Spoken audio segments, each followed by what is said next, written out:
Weapon swapping is one of the most powerful mechanics in Path of Exile 2. This is what happens when I swap my weapons. That's not one comet, but that's over 10 comets being triggered simultaneously every single time I swap my weapons. This is a build guide for my cast on weapon swap Infernalist. This is an incredibly powerful build. We have excellent single target as well as clear, while being really tanky. This is a pretty complex build. I'll try to break it down as much as possible, but just be warned, there's going to be a lot of moving pieces to it. There's multiple breakpoints to be aware of and keep track of, and you'll have to make certain decisions based on your gearing and your budget. That being said, it's not particularly expensive to put together, like at least at its baseline. It's pretty affordable, at least with the current prices. But it is pretty complex. You'll have to pay attention to quite a few things. That being said, it's something that is really fun to engineer. It's really fun to play as well. And yeah, this is going to be a long video. Feel free to skip around as you like. And I'll also have a written guide for it. There's a lot to cover. As I mentioned, it's really complex. So let's just get into it. Okay, so before I can explain how the build works, I should lay the groundwork on how weapon swapping works in Path of Exile 2. So, by default, all characters have two weapon slots, weapon set 1 and weapon set 2. And you can have a weapon and an offhand for each weapon set, and when you swap your weapons, you swap your main hand and offhand. The same concept applies for your gems as well. So, you can have your gems be allocated to just one weapon slot or both weapon slots. So for example, my skeletal warriors, I only have them assigned to weapon set 1 and not for weapon set 2. So when I swap to weapon set 1, they get summoned, but when I swap out, they're no longer there. So that's just an example. The same concept applies for blasphemy, for example. Like this is active only for weapon set 2, not for weapon set 1, and vice versa for the cast on minion death. This is only on one of the weapon sets. And you can have them for both as well. For example, Grim Feast is going to be on both weapon set 1 and 2. Same concept also applies for active skill gems as well. So, Frostwall, for example, even though I can use it on both weapon set 1 and 2, I have only assigned it to weapon set 2. And what that means is, if I'm in weapon set 2, for example, if I'm in weapon set 1, and I cast Frostwall, it automatically switches me to weapon set 2 before casting Frostwall. So, that's how it works for active skills as well. So that's the first part of it. The other part about weapon swapping is in the passive tree. So by default, you get 24 points from the campaign for your weapon sets, and these are the weapon skill points. And these 24 points can be allocated across two different trees. So when I swap my weapon, see the passive that I've allocated changed. And this changes depending on which weapon set you're in. So that's the basics of weapon swapping, and yeah, that pretty much covers what weapon swapping is. Okay, so the next thing I need to explain is how meta gems and triggers work in Path of Exile 2. So meta gems are gems such as cast on minion death, cast on shock, cast on freeze, etc. And all these gems work on this concept of energy. So when you meet the respective condition for the meta gem, for example, cast on minion death is by a minion being killed, cast on freeze by freezing enemies, etc., you gain energy. And when you reach maximum energy, you trigger the socketed spells. And the amount of energy required to trigger a spell is a function of their cast time. So for example, Comet has a second cast time, 1 second plus 1 second from here. And so it requires 200 energy to be triggered once by cast on minion death. And the peculiar thing about cast on minion death is that it depends on the energy that you gain from a minion being killed is dependent on the power of the minion. Now, what this tooltip says, this is actually completely wrong. Like, this power, what they're explaining here is in the context of Warcry power generation. This does not apply to minions, and so the actual numbers for the minions, I actually had to go in and test it out. But the important takeaway is that the minions that give the most energy when they die, with respect to their spirit reservation, is the default skeletal warriors. these give the most energy for the least elevation when they die. So at their base level, they give 29 energy when they die, before we account for any modifiers. And this is fixed for the minion. It does not depend on the minion's level. Like a level 1 Skeletal Warrior is going to give you the same energy on death as a level 21 Skeletal Warrior. It does not depend on their HP. It does not depend on their damage. It's completely independent. It just depends on the type of minion it is. And these, as I mentioned, they give you 29 energy when they die at its base, and that number is important, and you'll see why. So that's the first thing. The other thing is, in Path of Exile 2, you cannot reuse support gems, but there's nothing stopping you from reusing the same gem. Like, we can have multiple cast on minion death setups, that's totally fine. And other thing about cast on minion death and all meta gems in general, these cast on minion deaths can independently gain energy. So when a minion dies, it can generate energy for this cast on minion death and this cast on minion death at the same time. Like, they can both have energy generated from the same minion dying. That's totally fine. So that's the basic concept about how triggers and meta gems work in Path of Exile 2. Now that we have this out of the way, we can actually explain how the build works. Okay, so how exactly does the build work? So the core interaction of the build revolves around these pair of boots, Corpse Wave.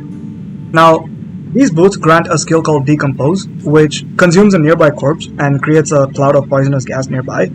And the important part is it consumes a nearby corpse. That's the first part of the equation. The next part comes from our skill gems, starting with the Sacrifice Support Gem. What this does is it lets you use your undead reviving minions instead of corpses. So what that means is it lets our minions be used instead of corpses for Decompose. Decompose can consume our minions instead of corpses. And of course, when our minions get consumed, they get killed. Which leads to the next part of the equation, which is a cast on minion death linked to Profane Ritual. Now, Profane Ritual is also a skill that consumes a corpse. It consumes them and after a while generates a power charge. But the important part is it consumes a nearby corpse. And again, thanks to Sacrifice, Profane Ritual can also use our minions and consume them and kill them. So basically what is happening is a chain reaction, and I'll try to explain that. So remember, I only have my Skeletal Warriors on my weapon swap. So I don't have my Skeletal Warriors over here. So I swap to my weapon, which summons all my Skeletal Warriors, and I take a step, which the first minion gets consumed by Decompose. So I'm taking a step and Decompose consumes a minion. That generates enough energy to trigger this cast on minion death with Profane Ritual. So Profane Ritual gets triggered from one minion being killed, and that kills another minion, Profane Ritual. And that generates enough energy to trigger Profane Ritual again, and it's a chain reaction. So each minion that dies generates enough energy to trigger this Profane Ritual again and again and again. And basically what happens is all our minions gets consumed by Profane Ritual after the first minion gets consumed by Decompose. It's a chain reaction. So the first minion gets consumed by Decompose, the rest of them are consumed by Profane Ritual. And this is all resolved in the same server tick. It all happens simultaneously. While all of this is going on, we have our main support, our main cast on minion death, which is linked to Comet. And remember I mentioned both these cast on minion deaths can independently gain energy. So one minion dying gives energy to both this cast on minion death and this cast on minion death. So what essentially ends up happening is this whole chain reaction triggers Comet multiple times. At the highest level, this is the core interaction. This is the basic interaction, how it works. Now it's not quite this simple. It's a bit more nuanced than that. So you might be wondering, okay, you're triggering Comet multiple times, but how many comets is that? How many comets are we triggering? That's not just one comet, that's more than one comet, right? So what's going on here? Remember how I mentioned for cast on minion death you gain energy from the minion's power. The amount of energy you gain is based on the minion's power. Skeletal Warriors give us 29 energy when they die at its base. That's how much energy they give you. Without scaling that 29 at all, we need to hit 200 to trigger Comet once, right? Because it's a 2-second cast time. We need to kill 7 minions in order to trigger Comet once, because 7 times 29 is 203. So every 7 minions that die triggers Comet once. I have 15 minions, 13 from the gem and 2 from the scepter. So that would be giving me 2 Comet triggers per weapon swap. Now we can scale that 29. If we scale that up to 50, then every 4 minions that die would give me 1 Comet trigger, because 4 times 50 is 200.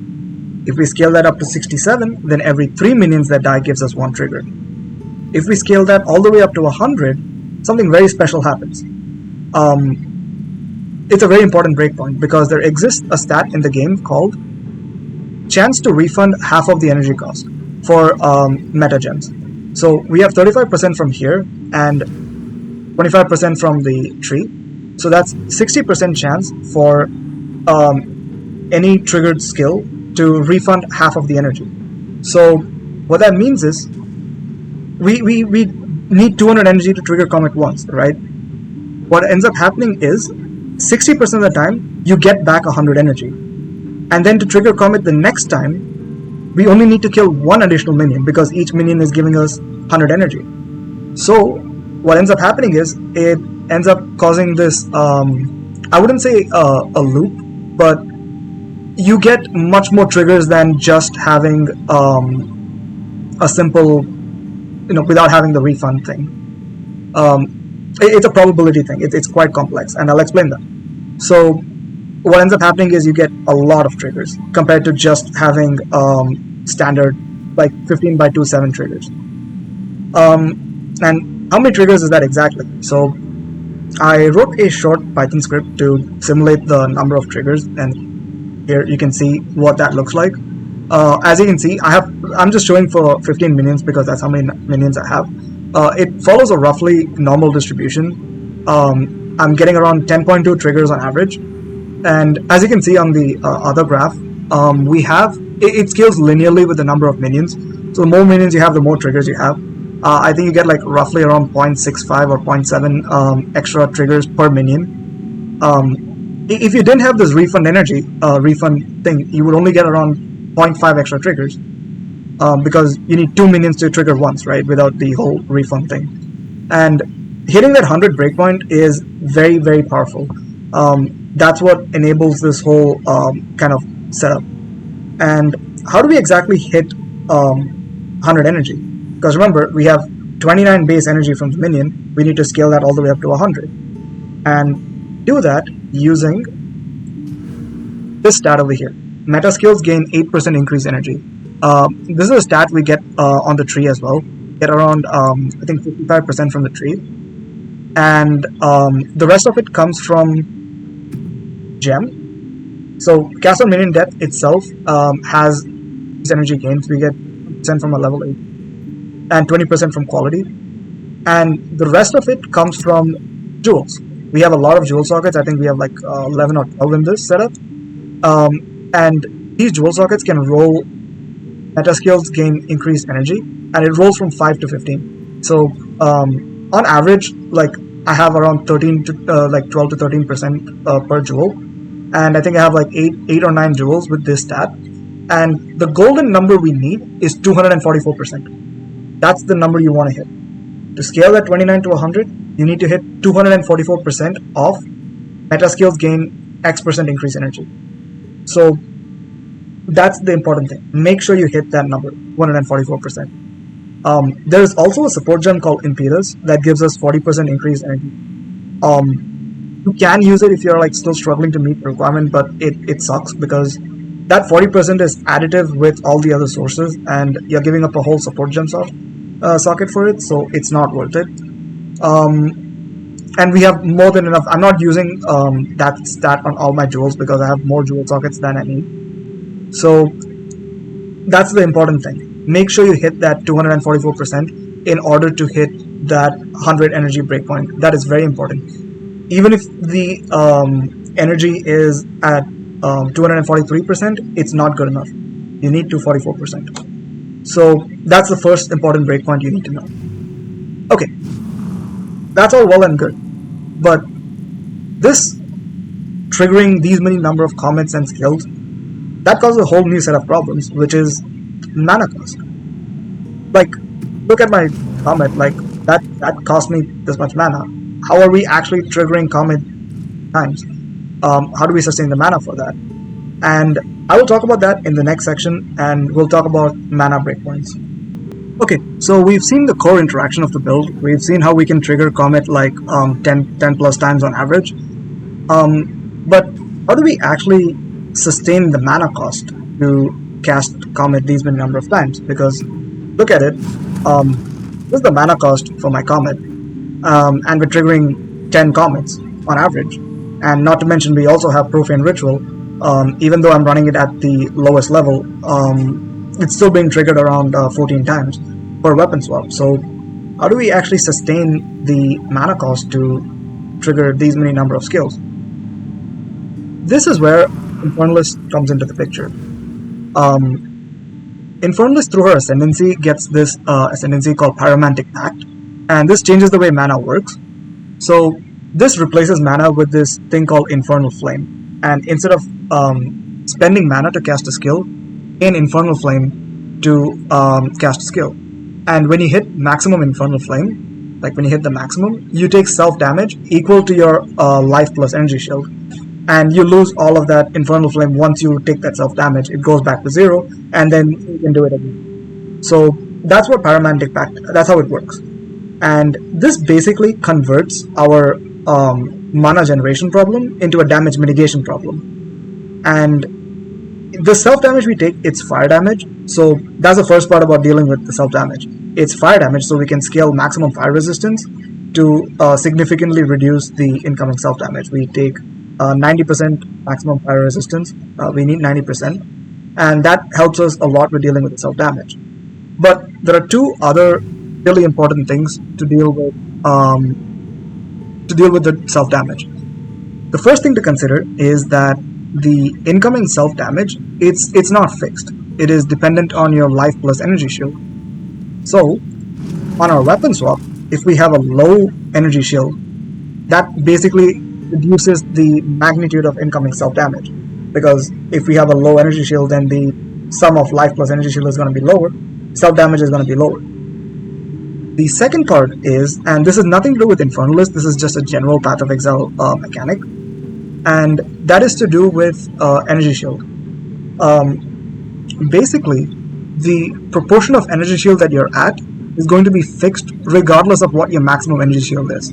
So let me try to explain that. Let me just turn off my Grim Feast, and let me just chunk my energy shield down. Alright. So we're like, let's say like we're at like 20% energy shield, right? I'm at 497 out of 2008. When I swap to my main stance, my defensive stance, where I have a maximum of 13,600 energy shield, the proportion stays the same. Like I have 3.3k energy shield over here, that's only like 500 energy shield over here. Proportion stays the same regardless of what my maximum energy shield is. This is actually really powerful in our case, because any flat energy shield that we get is still going to be flat. For example, like Grim Feast gives me 227 energy shield regardless of what my maximum energy shield is. So when I'm in this state with my low energy shield and I'm picking up a Grim Remnant, that is still giving me 227 energy shield. But then when I swap to my defensive stance right here, that 227 is now effectively multiplied by the ratio of my maximum energy shields. So I have like 13.6k energy shield over here and only around 2k energy shield over here. So it's effectively around 6.5 times the effective recovery. Well, I'll show that in practice how it is. So let me just turn on my Grim. Right? As you can see, like let's say without Grim Feast, every time I swap my weapon, you see how much damage I take, right? I'm like constantly chunking myself down. With Grim Feast, look at the energy shield, right? I'm swapping to my weapon, I'm taking the self-damage, but I'm also picking up the Grim Remnants from the minions that die. Because remember, Grim Remnants also generate remnants when your minions die. So effectively, what happens is we actually have a net recovery. You can see I didn't take damage; I actually gained energy shield from this. So after picking up all the Grim Remnants, like you can see how much I'm getting, right?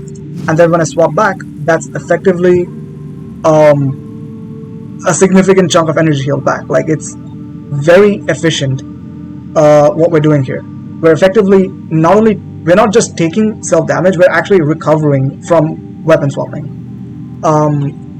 And this is incredibly powerful. Like this is not just blowing up the whole screen. Like we're actually recovering from this. So it's really powerful. And how do we do this? Like how do we actually create disparity between the high and low energy shield? And again, this is one of the coolest applications of weapon swapping. This again comes from our passive tree. So we have two weapon swaps. I'm just gonna call them offensive and defensive, just to keep it simple. So all of our energy shield comes from nodes like this, like increase maximum energy shield, etc. Right? We are only taking up these nodes in our defensive stance, like in this stance. We're not picking up any of these nodes on our main branch, like these solid yellow lines that you see. These are the nodes that are shared across both the trees. We're not actually picking up any of those. We're only picking up them on the defensive stance. What that means is, on our offensive stance, since we're not picking up any of the defensive nodes, we're just picking up all the offensive nodes. So, we're taking all the trigger-related nodes over here, all the damage-related nodes. We don't actually need to pick those up in our defensive stance, because the way our playstyle works is basically just casting Frostwall, and then we're weapon swapping to swap the minions, and then we swap back. Like as soon as we swap it, we just pick up the Grim Remnants, and we immediately swap back. So it works out really well for our playstyle. So basically what we're doing is, these 24 points that we get for the weapon swaps, they're going both offensively and defensively as we need it. It is incredibly efficient. And not only that, this whole disparity between high and low energy shield effectively amplifies our flat recovery. Not only from Grim Remnants, we're also taking Eternal Youth, along with a pretty juiced up Life Flask. Again, Life Flasks with Eternal Youth also give us flat ES recovery. And the crazy thing with Eternal Youth is you can actually queue with the life, like you can queue your Life Flask, spam like your Life Flask, and you'll have a consistent recovery. And if you're in the low energy shield state, that recovery is essentially amplified. So like if this recovers me like 1.1k energy shield in the low energy shield state, that effectively gives me like 6.5k energy shield when you convert it to my high energy shield state. So it's incredibly efficient, and probably one of the most coolest use cases for weapon swaps. So yeah, very powerful. But I will say, even with all of this, even with 90% maximum fire res, even with all this Grim Remnants and everything, we still take way too much self-damage. Like, what we're doing here is simply not enough to still mitigate all that self-damage. And to deal with that, there is something more we can do, which is mana breakpoints. And I'll talk about that in the next section. Okay, so we've seen how we can reduce our self-damage by using weapon swapping, and how we use that for recovery. But here's the thing. This is still not enough to mitigate self-damage, because we are hitting ourselves still way too many times. Even with 90 maximum fire res, even with all of this, we're still taking way too much self-damage. And there is something more we can do to even further reduce this incoming self-damage by around 30 to 33%. And that has to do with mana breakpoints. Now, don't neglect these mana breakpoints. They are very important. Just trust me when I say that. It seems a little complex, but it's really not that bad. Just understand that need to hit these mana breakpoints. And the long story short is there's two things you need to know. The first and easy thing to take care of is Profane Ritual.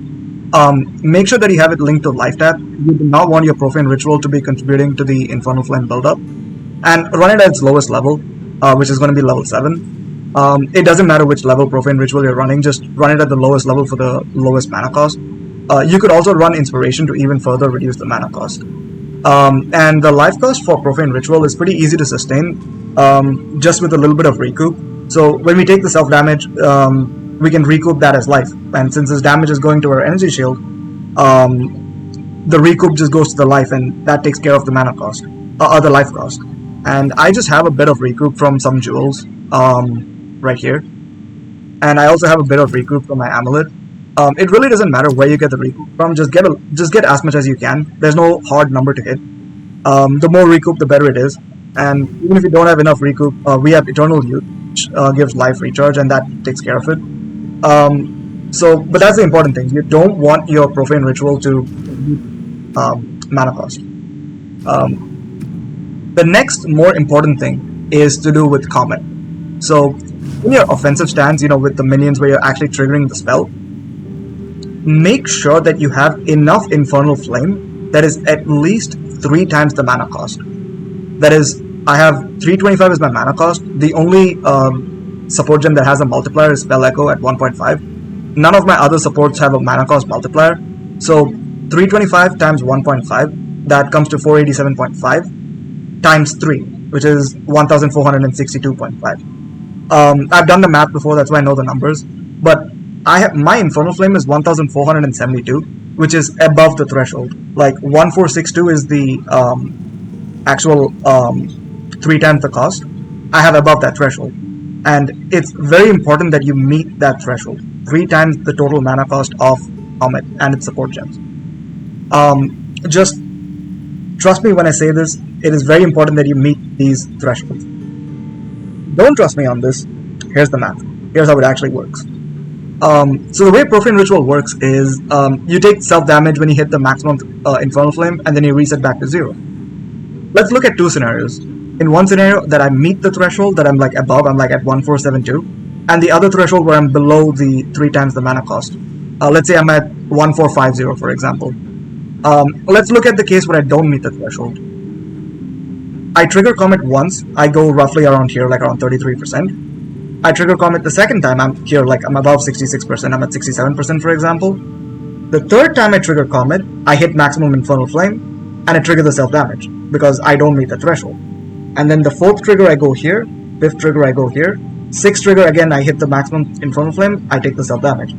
The 7th trigger I come back over here, the 8th trigger I go here, and so on. Let's just say for example's sake, we get 8 triggers, because remember, it's not a fixed number of triggers, right? So that's the first scenario. Now let's look at the same scenario, but I'm actually above the threshold. I have 1472 mana. The first trigger takes me here, the second trigger takes me here, the third trigger takes me very close to maximum Infernal Flame, but not quite. The 4th trigger is actually what hits me to the maximum Infernal Flame, and I take the self-damage. It's the 4th trigger that triggers the self-damage. Then I start back at 0, the 5th trigger takes me here, the 6th trigger takes me here, the 7th trigger still doesn't trigger the self-damage, because I'm still over here, but not quite at maximum Infernal Flame. The 8th trigger is what actually triggers the self-damage, and I come back to 0.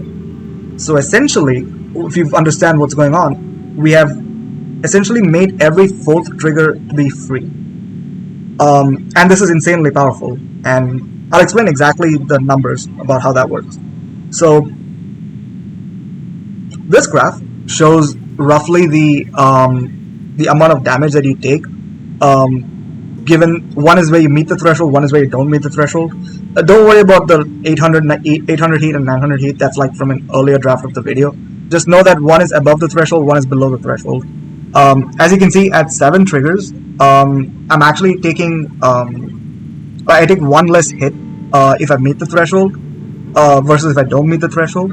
At 8 triggers, we take the same number of hits. I hit myself twice. Just 20 self-damage means I hit myself twice. And you can see, as the number of triggers goes up, the damage we take also changes, depending on if we meet the threshold or not. But that still doesn't give us the full picture, because if you remember,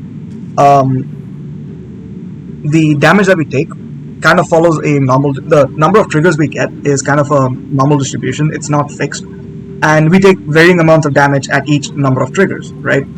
So basically we have to look at the cumulative weighted average, that is like how often do we get X number of triggers and how much damage do we take at those number of triggers, to give us an idea of how much average self-damage that we're taking. And so I plotted that, and here again, don't worry about the 800, just one is above the threshold, one is below the threshold. This shows the average damage that you're expected to take, given the average number of triggers for each minion count. And let's just look at 15, that's like the number of minions that I have. You can see that if I don't meet the threshold, I trigger the self-damage around 3 times on average. But if I do meet the threshold, I'm only triggering the self-damage around 2.1 times on average, for example. That's a significantly reduced incoming damage. This is the difference between taking like, I have like, what, 3k energy shield plus life in this state. That's like the difference between taking 6k versus 9k of self-damage on average. And that's a huge difference. Like, meeting this threshold makes a big difference. Not only for that, but also remember, the Grim Feast that we pick up, it becomes more effective the less self-damage we take. So it's really important that we actually hit this breakpoint. And just to show in practice, like, I'll just give a practical demonstration of this. Okay, so in this case, we're actually above the threshold. Let me just turn off my Grim Feast, and let me actually go below the threshold. So let me just go allocate some passives. I'm just going to change one int node into a strength node, for example. And now you can see I'm at 1461. This is below the threshold because remember, 3 times the mana cost is 1462.5, so I'm below the threshold. So let's just see how much damage we take. Let me just get my energy shield down to okay. So this is how much, where we are, right? Let's just see how much damage we take on average. See, we go over here, right? I don't know how many triggers that was. Let's just do a couple of times and see how much damage we take. See, it almost completely drains my energy shield. Oh, I self-ignited myself. That's why I kept ticking down. So you see, I'm mostly just getting all the way, like, it's almost completely chunking my energy shield, like the self-damage.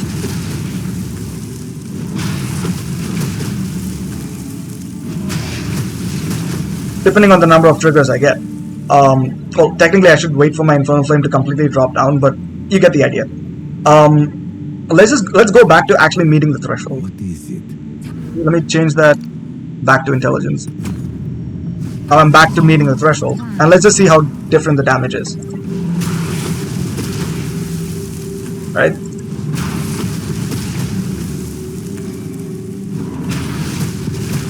Remember, we almost never got to like halfway point in the previous version where we didn't meet the threshold. We would always get down to like, you know, like up here or like all the way out, which almost never happens if you meet the threshold. In practice, I've shown you the map. It makes a huge difference. Just trust me when I say it is very important that you actually meet the threshold. And this is going to affect your gearing decision because you have to make some trade-off between gem levels, mana, and so on. Like, I'll explain more in the gearing section, but here's, like, this is why you need to kind of be a little careful with your gearing. But I'll save that for the gearing section. But important thing, mana breakpoints, make sure that you actually hit 3 times the mana cost of Comet. Okay, well, let's talk about the gem setup for our build. The important thing to know with our gems is that there are certain gems that we allocate only to a single weapon set, and some gems that we allocate to both weapon sets. So just got to be careful and make sure that you properly assign them to the right weapon set. Let's start with the core pieces of the interaction, starting with the skeletal warriors. Now, these are the minions that get consumed, trigger the comets. So you only need these warriors allocated on the offensive weapon swap. That is the weapon set that you swap to trigger the spells. So you can't go and increase them using this plus sign over here. You have to actually open the menu, come here, and increase it only for the weapon set that you have for triggering the spells. In my case, that's on weapon set 1. So you see I only have them allocated on weapon set 1. Make sure you have 0 on weapon set 2. The same story goes for cast on minion death. This is the one with profane ritual. Again, this only needs to be on the weapon set with the minions. Also, the same thing for the comet as well. These skills have to only be on the offensive weapon set. Same thing for sacrifice as well. That covers the offensive weapon set. Now, these are the skills that you use while you trigger the spells. Every other skill that you're using is mostly going to be on the defensive weapon sets. For example, Blasphemy with Enfeeble and Temporal Chains is only going to be on the defensive weapon set. I use Ritualistic Curse. It's just decent for AoE. It's a good support. Blink is important. Again, we only have it on the defensive weapon set. I run Ingenuity and Second Wind. Don't need Second Wind, but Ingenuity is nice.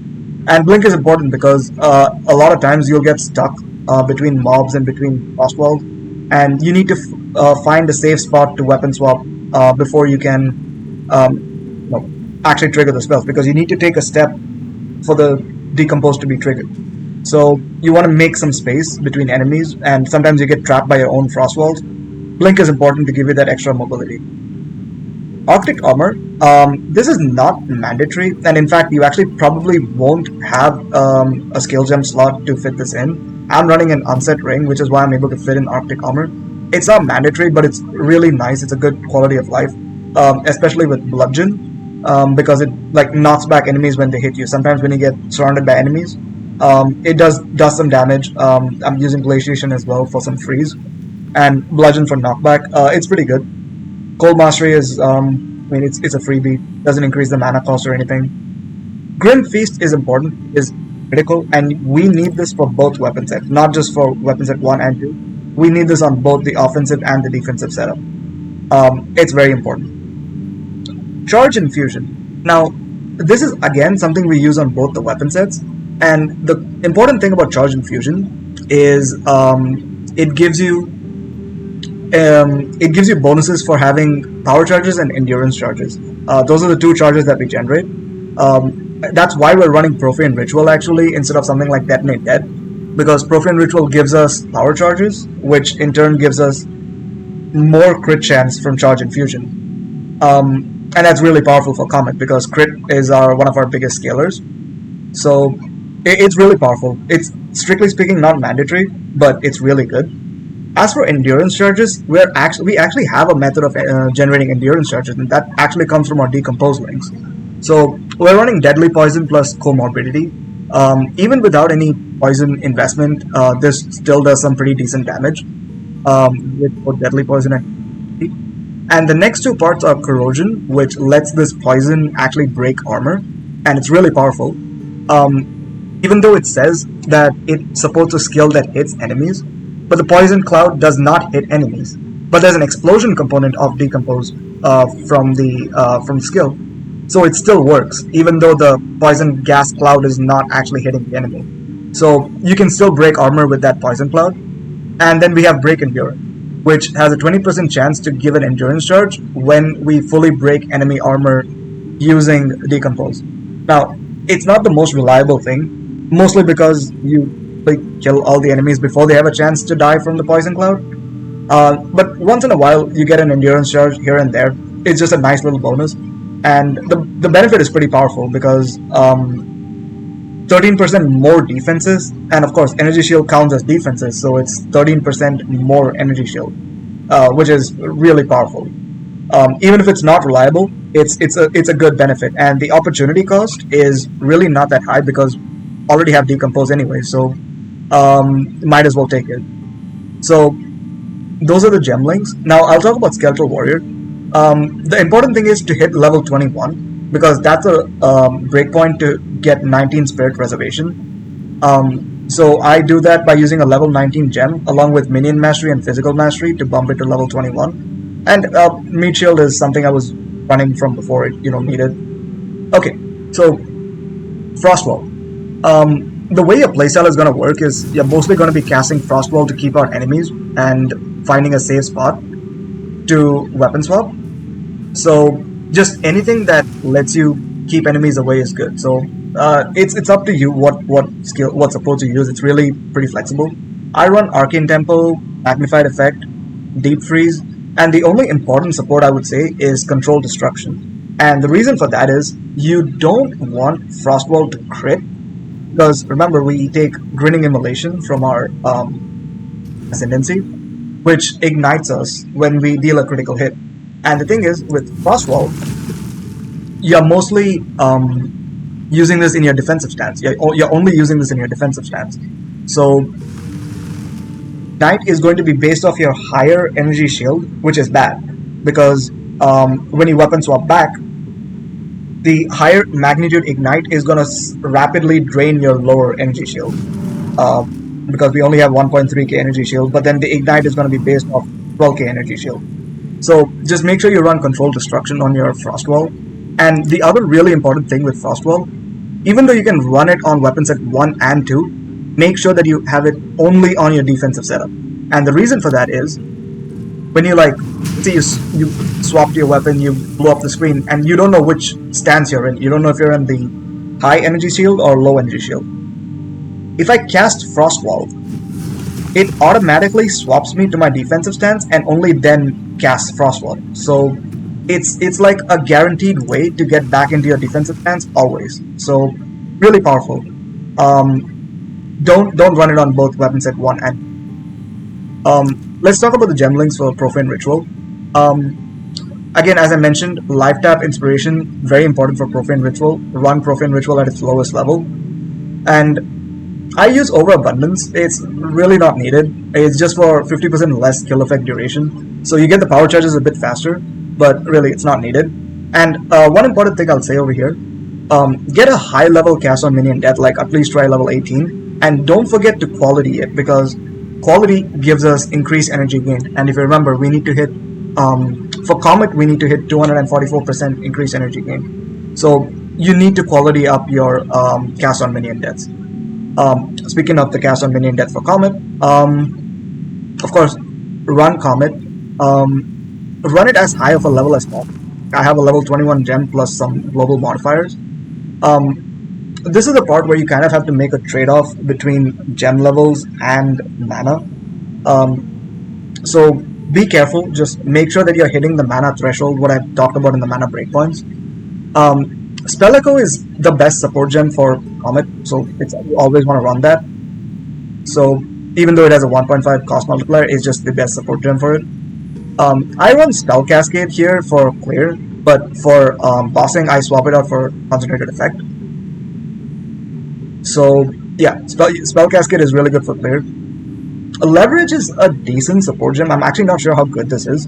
It gives you more crit chance against immobilized enemies, and since we are freezing a lot, it's just 50% increased critical hit chance. But really, this is up to you. You can switch this out if you want. The only other mandatory support gem is Energy Retention. This gives us 35% chance to refund half the energy cost, and this is part of why we're able to get so many triggers by meeting that 100 energy per minion breakpoint. This is mandatory energy retention. So that's pretty much cast on minion death. Don't forget to quality it. Sacrifice, yeah, it's just sacrifice, again, only on your offensive weapon set. And everything else, yeah, that pretty much covers all the gem setups. So yeah, just spend some time here. Make sure that you don't allocate the things in the wrong setup. Only allocate the skills you need for the right weapon set, either offensive or defensive. So yeah, just double check that. Sometimes even I mess up and have to kind of redo the whole thing. That's normal. So yeah, that's the gem setup. Okay, so let's talk about our gear setup. So right now my build is currently around 50 to 20 divines of budget. And let's start with the defensive setup. This is my defensive setup, my weapon set 2. So the weapon that you use here, this is like probably the least important part of your build. This is what you're using to cast your Frostwall, and just anything that lets you freeze better is decent. So like increased freeze buildup, level of cold spell skills. Yeah, it really doesn't matter what you use here. It's pretty flexible. It's the least important thing. Let's talk about focus. So run a focus with as high of an energy shield as possible. That's it. Just as high of an energy shield as possible. If you can, just get some cast speed on it. But again, that's up to you. That just helps you cast Frostwall a bit faster.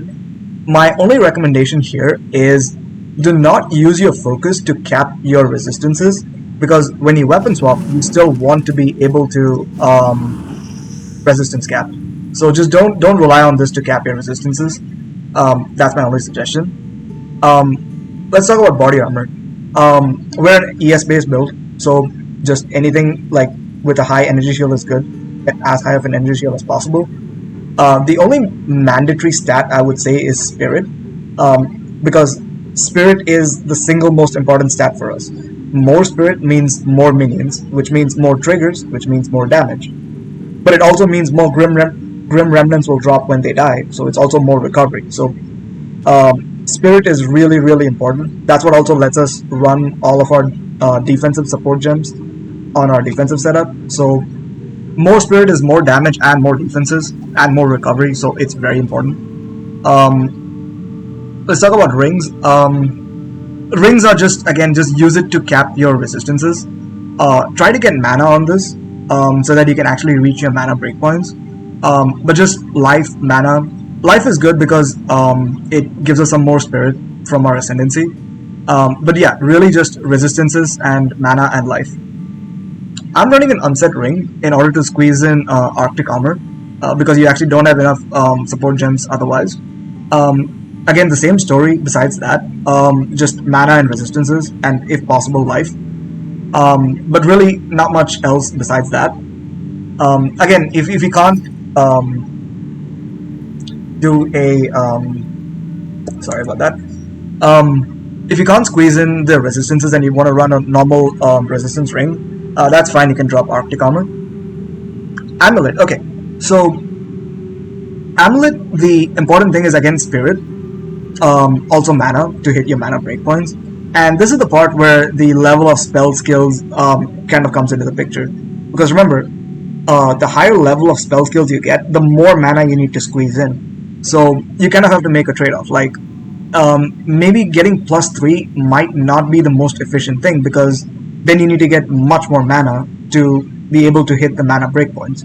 So, depending on your other gear, and depending on how much mana you have, and all of that, you kind of have to make a trade-off. Like, I'll just tell you the important stats. That's going to be like energy shield, mana, Spirit is very important. Recoup is nice to help with the life cost for Profane Ritual. But that's pretty much it for the Amulet. And let's talk about the boots. Again, this is like mandatory for the build, Corpse Weight. Try to get with as high of a level of Decompose as possible, but it's really not that important. Just like level 16, I think, is the breakpoint for 4 sockets. So that's the only thing.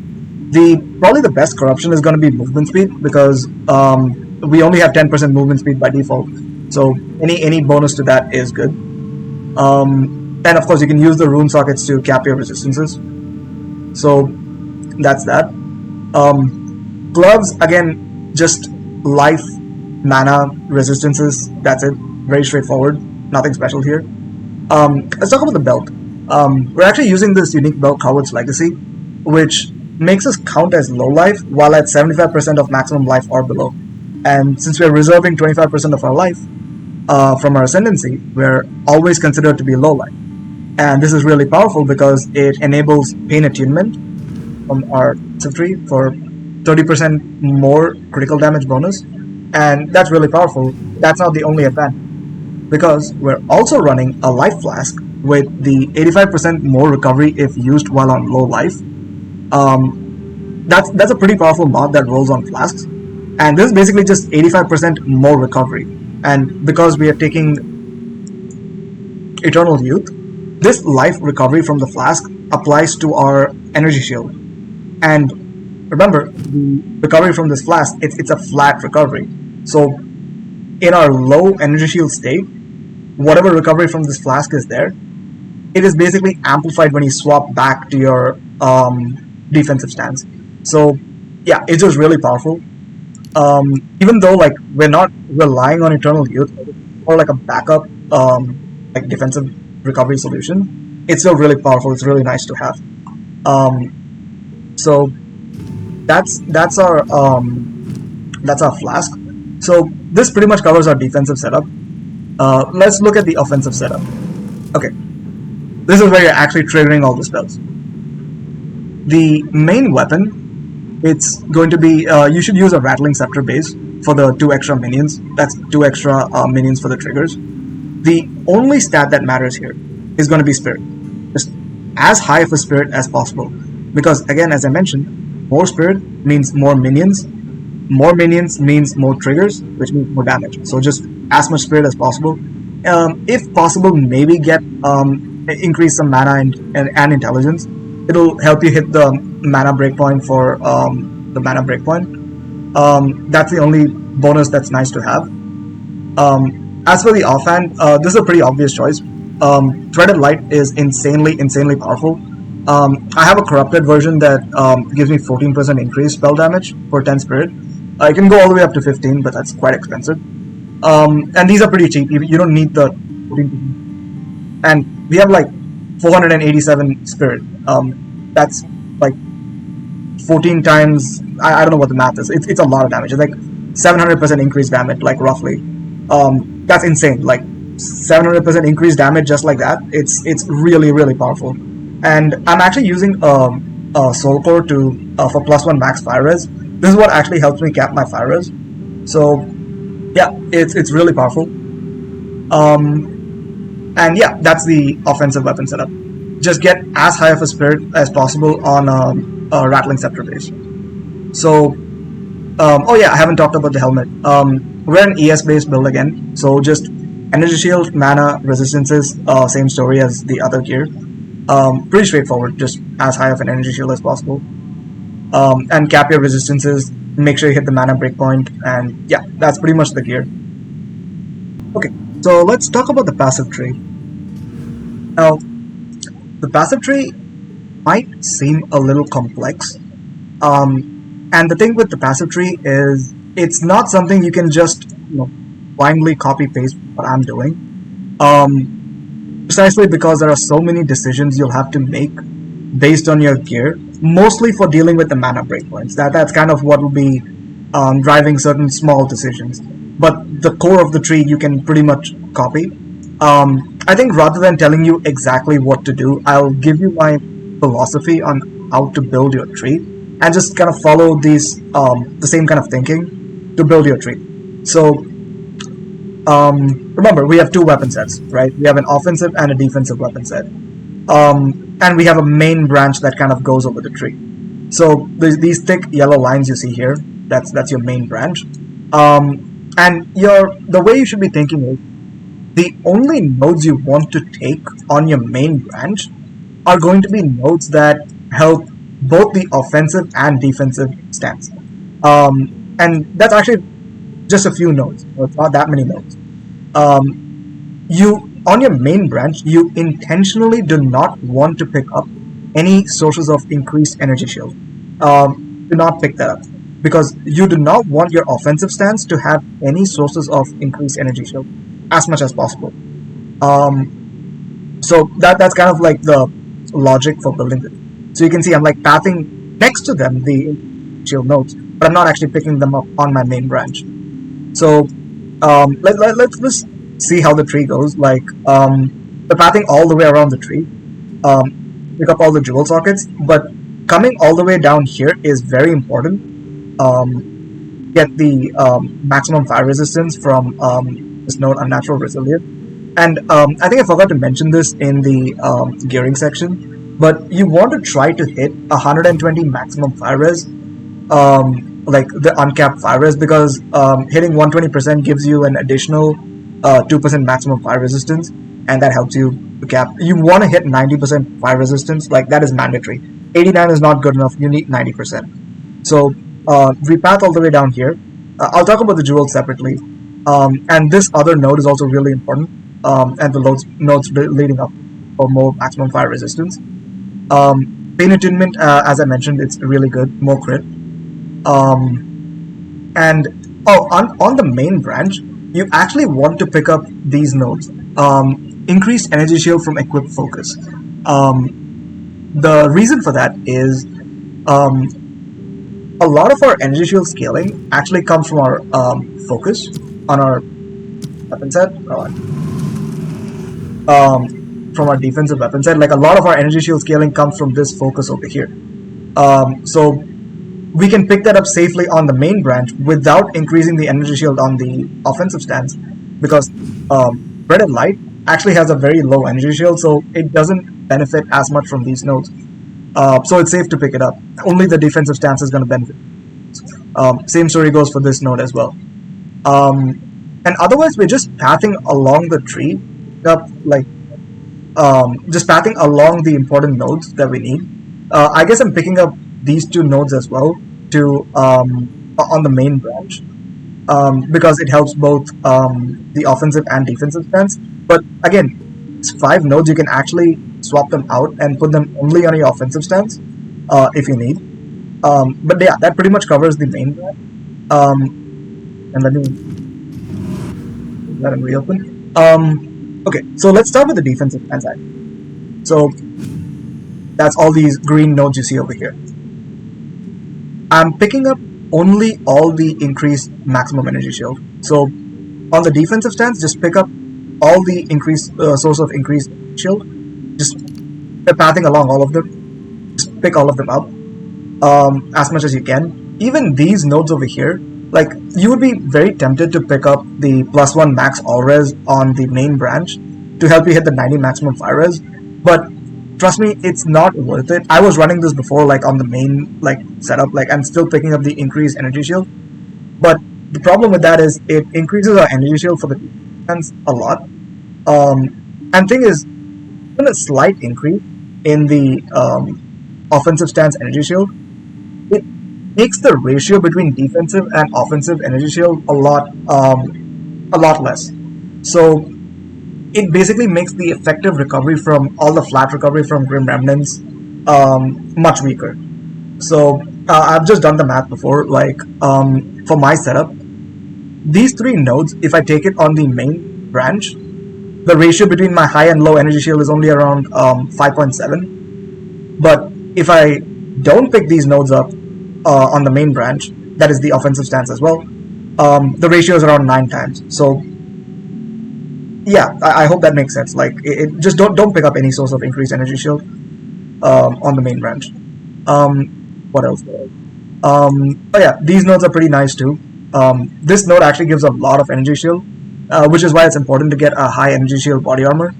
So again, only on the defensive stance. So that pretty much covers the defensive stance. Now let's talk about the offensive stance. So okay, so every trigger related skill node, you only want to take it on your offensive stance, and these nodes are mandatory. Again, this 25% chance for trigger skills to refund half the energy. It's very important, but you only need this on the offensive stance. So we pick it up here. These 2 nodes, this single node is like 80% of our damage. It's ignored non-negative elemental resistances. This lets us ignore having to scale exposure, curses, penetration. We're freezing a lot, so you don't need to scale any of that. It's a very powerful node. Again, we're only taking this on the offensive stance, but you can take this on your main branch as well. You can move some of these nodes around for both the main branch and each specific weapon set. These nodes are also very important to get some more increased energy gained. So it's really powerful. You would be tempted to take these nodes because it gives a lot of increased spell damage. The thing is, our Threaded Light already gives us so much increased spell damage that any other source of increased spell damage is not all that effective. So it's better off putting those points into something else, such as crit. We're taking these crit damage bonuses, some crit chance over here, again some crit chance and a reduced critical hit chance against you. You have some flexibility. There are some other crit nodes as well you can take. Climate change is a really cool node as well. 25% of cold has extra fire against frozen enemies. Again, we're freezing a lot of enemies, so it's just 25% increased damage. And most of our damage is just generic increased spell damage. So even though it's fire damage, it's still really cool. It's really powerful. Yeah, that's pretty much the rest of the other weapon set. Okay, let's talk about jewels. I don't remember exactly how many jewel sockets I have. I think it's like 12. But let's talk about the jewel. So, the first most really important thing, meta skills gain, some percent increased energy. Remember the golden number, 244%. Make sure that you have 244% of that stat across all your jewels. I think I'm only 9 jewels to cap it, and try to get like a high roll, like 12-13% or higher. And it's not that hard to cap. Like, we have so many jewel sockets, like it's pretty flexible. Just make sure you hit that. That's the first important thing. The other important thing is, actually, this is going to sound very counterintuitive, but you actually do not want increased energy shield. Like, there's a stat that says like 18% increased maximum energy shield. It rolls on jewels. We're an energy shield based build. For literally any other build, it would be like one of the best stats you can get. But you do not want that on your jewels. And the reason for that is, it'll again increase your energy shield in your offensive stance. And you do not want that. Like this 1.3k, it goes up much higher, even with just a single roll. Like, and that makes the ratio between the high and low energy shield a lot worse. So avoid that. As much as you can, avoid that. And there are many other useful stats you can get. So the way you want to actually scale your energy shield in your defensive stance is by using this stat, increase energy shield from equipped focus. It's the same logic as I mentioned for these nodes as well. It doesn't benefit your offensive stance, but it benefits your defense. So it is really powerful. Same story for all my jewels. Recoup is nice, just get a little bit of recoup. Increased AoE for cursors is good for the blasphemy. It's pretty flexible. Like, again, the only mandatory stat is increased energy, meta skills gain increased energy. And that's only until you hit the breakpoint, and after that, that is also not mandatory. So yeah, that pretty much covers the jewels. There are many useful stats. It's pretty flexible.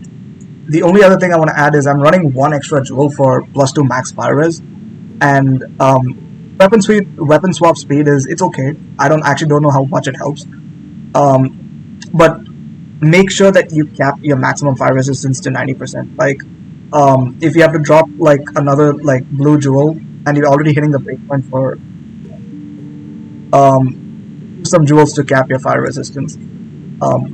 I have like +3 from my belt corruption. I think I forgot to mention. That's what's also helping me cap my fire res. But yeah, that pretty much covers it. Again, the core philosophy is, on your main branch, only pick up nodes that will help both your stances, the offensive and defensive stance. Avoid any sources of increased energy shield on both your jewels and on your main. Only pick them up in defensive. And I'm going to tell you a few more small things you can do to help hit your mana breakpoint. This node, I'm not actually taking it, but it's actually very efficient if you're not meeting your mana breakpoint.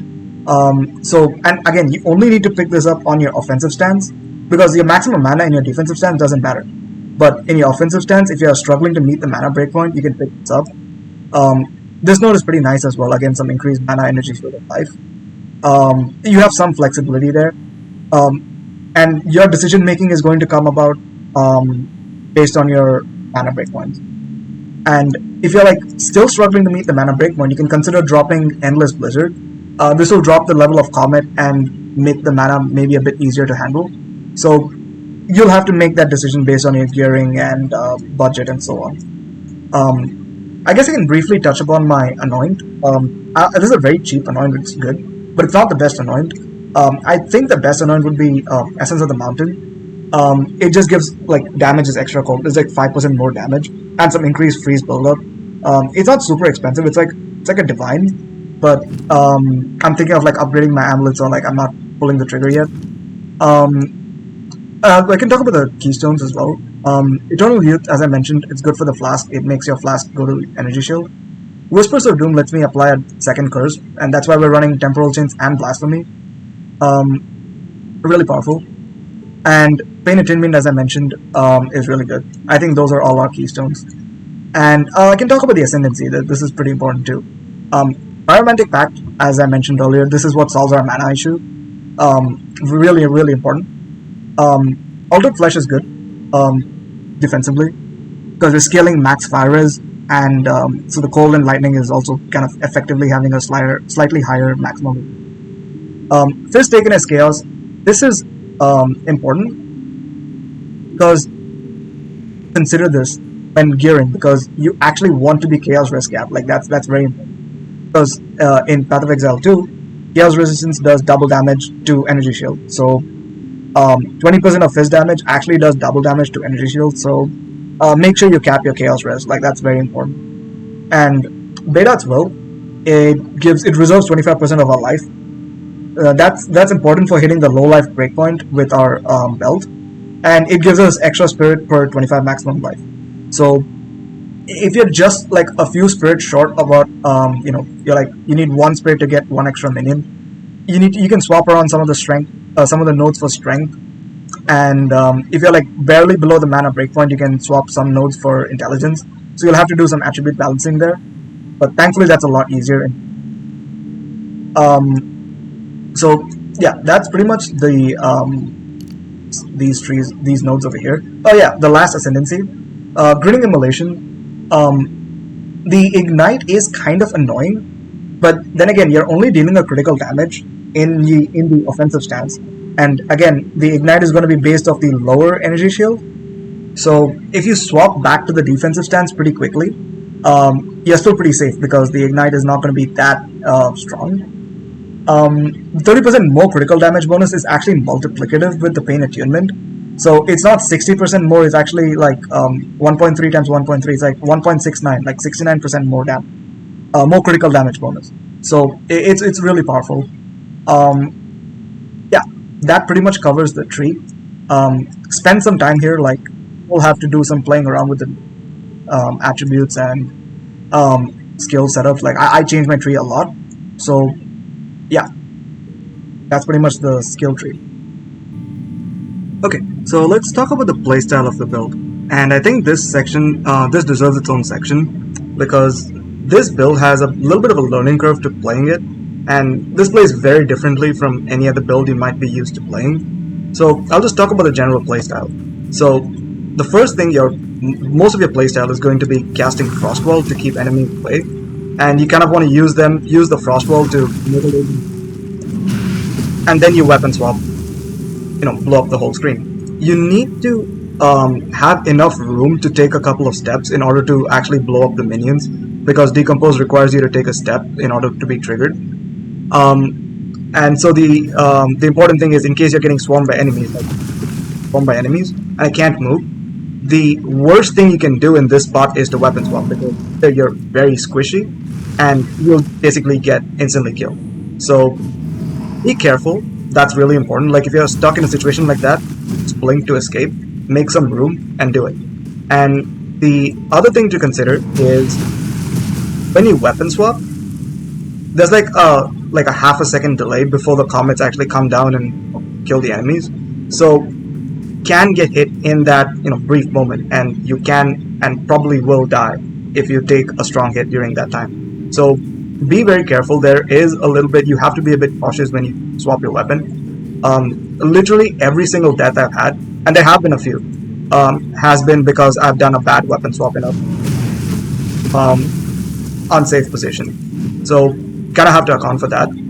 And the other thing to know, and this is kind of like the only part of the build I would say is kind of a little bit of an unintended interaction probably, and that's to do with the sacrifice timer. So normally after the minions get blown up, there's a little timer, right? This timer is not exact. You don't actually have to wait for the full timer in order to summon the minion.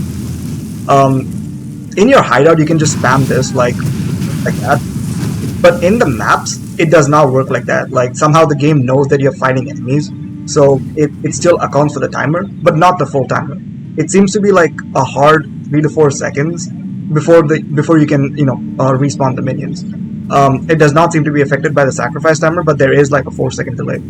So basically, the what that means is you can only trigger the comets like once every 4 seconds or so. But that's fine because one weapon swap basically clears the whole pack. So the way I like to keep track of the time for it is 2 Frostwall casts is enough time to swap back. So Frostwall, weapon swap. That's kind of the rotation that I use.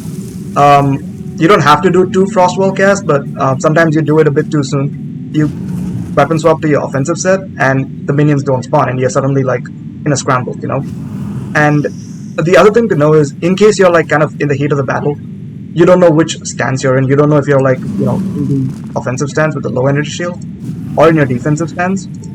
Frostwall is guaranteed to take you into your defensive stance, provided that you have set your Frostwall to only be active on your defensive stance.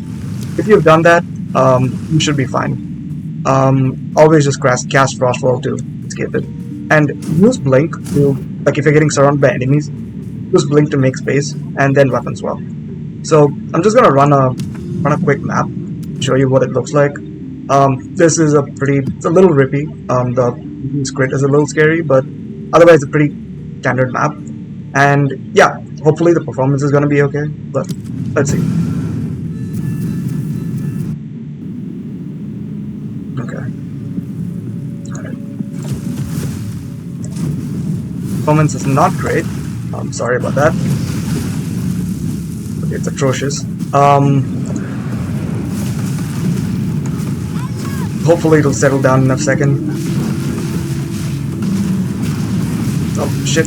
See, right there was a bad weapon swap. So you saw me get chunked down pretty hard. So that's a little scary. So just always just make some space. And one cool thing about the way the targeting works is that the comets will automatically target your Frostwall and nearby enemies, so you don't have to aim or anything like that. The triggers take care of it, so that's fine.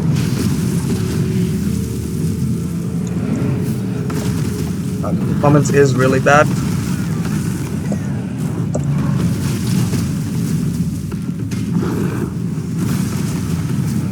I'm really sorry about this. I didn't think the performance is... It's usually not this bad. I think it's because I'm recording as well. It's a little bad. But hopefully you get the idea.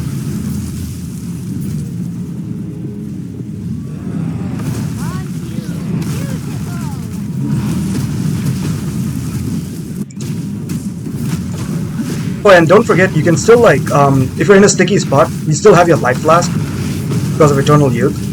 And if you're going to make a risky swap, just hit your life flask before you do it, so you already have that passive recovery coming in. So yeah, something else you can do. Save.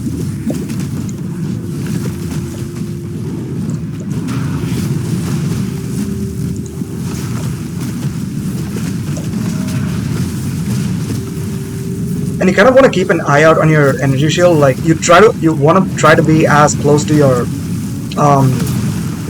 Grim Feast cap as possible. You can see we basically like just completely destroy rares, like one shot them.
Oh yeah, and one more thing. So after you blow up the minions, you kind of want to stand on top of where your minions spawn in order to pick up the Grim Remnants. You don't want to just, weapon swap and just run forward. You kind of want to stand back a little bit.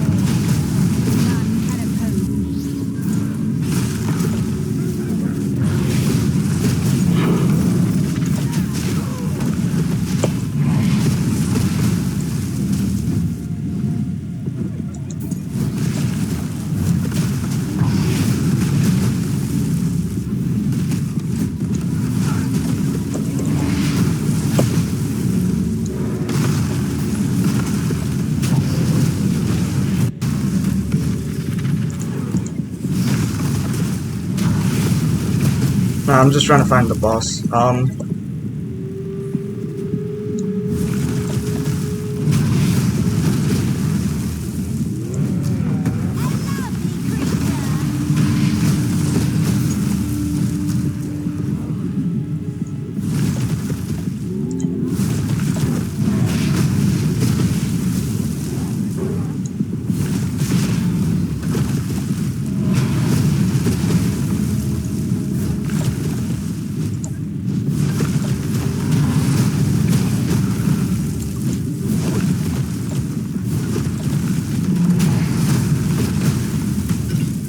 I'm just gonna swap out to concentrated effect.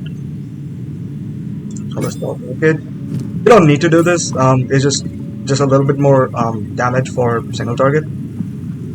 I just do it before bosses. You don't have to. You still have more than. So,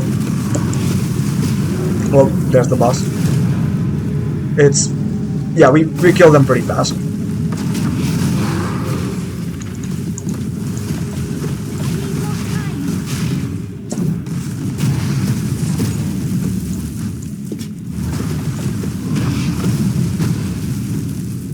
And I'll just walk back. And yeah, hopefully that gives you an idea of what the playstyle is like. There is a bit of a learning curve. You probably will die a couple of times just learning how to play the build. And that's normal, like just stick to it.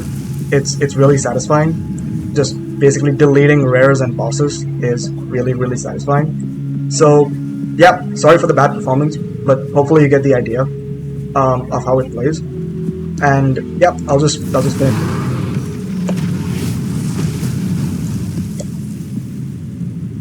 Yeah, we have more monsters left. And the one thing is, you don't actually have to use Spell Cascade for mapping. I just like it a lot because it just clears the screen really well. You could run Spell Cascade on Frostwall, and that kind of do a lot of Frostwalls, which seems really cool. Like I can just try to show that. Swap out. I'm just gonna move deep freeze. If I use Spell Cascade on Frostwall, it creates a lot of Frostwalls, and that's pretty good. But the thing is, sometimes you get trapped by your own Frostwalls, and that's not a good thing. Like, kind of don't have that much room to maneuver. And yeah, even though Spell Cascade is kind of it's a pretty big DPS loss. You still have more than enough DPS for mapping. So it's still fine.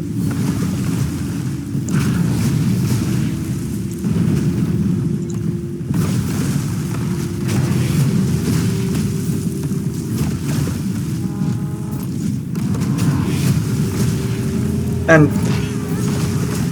one cool thing about Frostwall is that it kind of has a taunt built into it. Like, enemies will target your Frostwall over other enemies, like over yourself. So that's pretty cool as well. Makes it a little safer. But yeah,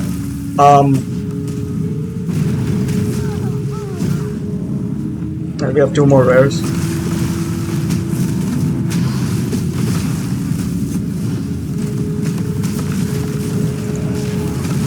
Just gonna make some space.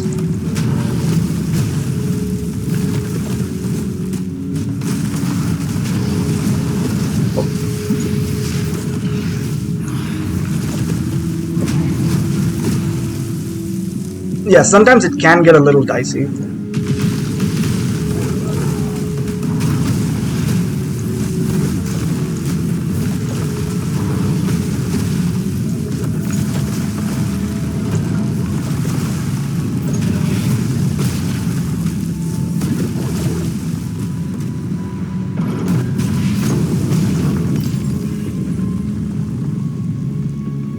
One more red.